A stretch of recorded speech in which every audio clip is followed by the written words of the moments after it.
রাসূলুল্লাহ নবী আমার সাহাবীদের সামনে আমার লজ্জা দিয়েন না। ও নবী আমার যে কিছু নাই আপনি তো জানেন, সাহাবাদের সামনে আমার লজ্জা দিয়েন না। আমার নবী কয় দেখো তোমাকে একটা কিছু দিতেই হবে। সাহাবী ডাক দিয়া গো নবী গো আমার কাপড়টা ছাড়া ঘরের ভিতরে কিছু নাই, এরপর যেহেতু আপনাকে বলতেছেন একটা কিছু দিতেই হবে, ইয়া রাসূলুল্লাহ যার টাকা আছে টাকা দিব, খেজুরের বাগান আছে খেজুরের বাগান দিব।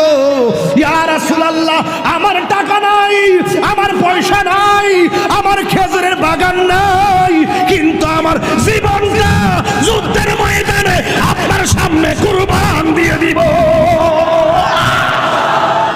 মহিলা ডাক দিয়ে বলে নবী গো নবী গো নবী গো আমার কি মনে চাই না শাহাদাতের সুদা পান করব।